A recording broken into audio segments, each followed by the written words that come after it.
কুষ্টিয়ায় সরকারের দেয়া আশ্রয়ণ প্রকল্পের ঘরগুলো বেহাল, ভেঙে গেছে দেয়াল, নষ্ট হয়ে গেছে দরজা জানালা সহ টিনের চাল। যে কয়েকটি ঘর ভালো রয়েছে সেগুলোর উপরে পড়েছে প্রভাবশালীদের চোখ, খুলে নিয়ে গেছে ঘরের টিনও। টাকার বিনিময়ে বিক্রি করেও দেয়া হয়েছে আশ্রয়ণ প্রকল্পের অনেক ঘর। রাত নামলেই বসে মাদকের আড্ডা। কুষ্টিয়া থেকে নাহিদ হাসান তিতাসের রিপোর্ট। কুষ্টিয়ার কুমারখালী উপজেলার লালন আশ্রয়ণ প্রকল্প।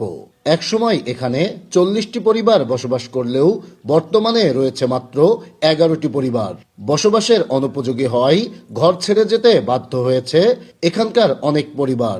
অধিকাংশ ঘরেরই বেহাল দশা, ভেঙে গেছে দেওয়াল, নষ্ট হয়ে গেছে দরজা জানালা সহ টিনের চালও। যে কয়টি পরিবার এখন পর্যন্ত বসবাস করছে, দুর্দশার শেষ নেই তাদেরও। নিরুপায় হয়েই এখানে আছেন তারা।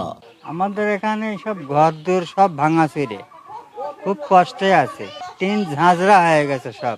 দেওয়ালি থাকা যায় না বাবা, পানি পড়ে, গোপ গোবা পানি পড়ে, কোনোদিন দাঁড়াই নিয়ে আসা যায় না। আবাসনের আশপাশে যেসব জায়গা জমি আছে, বহুত সরকারি খাসের জায়গা আছে, মালিকানা বলে এরা দাবি করে, এরা জোর করে খায়। শুধু তাই নয়, এই উপজেলার দুধকুমড়া, সাঁওতা সহ জেলার অধিকাংশ আশ্রয়ণ প্রকল্পেরই একই দশা। বাসিন্দাদের অভিযোগ, রাত নামলেই এসব সরকারি আবাসনে বসে মাদকের আড্ডা। প্রভাবশালীরা অনেক ঘরেরই খুলে নিয়ে গেছে টিন। টাকার বিনিময়ে বিক্রি করেও দিয়েছে আশ্রয়ণ প্রকল্পের অনেক ঘর। মানুষের দিয়ে দেছে, যে টাকা নিয়ে দেছে কি এমনি দেছে, আমরা জিজ্ঞাসা করতে গেলে কয় যেন এমনি নিছি।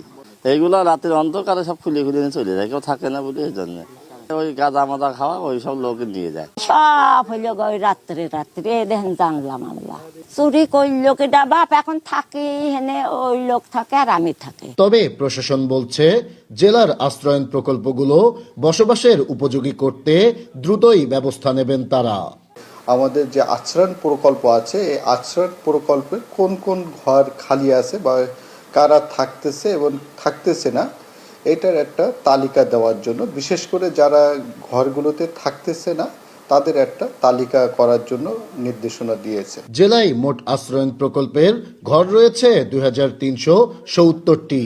দ্রুত বসবাসের অনুপযোগী ঘরগুলো মেরামত ও দখলমুক্ত করে প্রকৃত ভূমিহীনদের বরাদ্দ দেওয়ার দাবি স্থানীয়দের। নাহিদ হাসান তিতাস, দেশ টিভি, কুষ্টিয়া।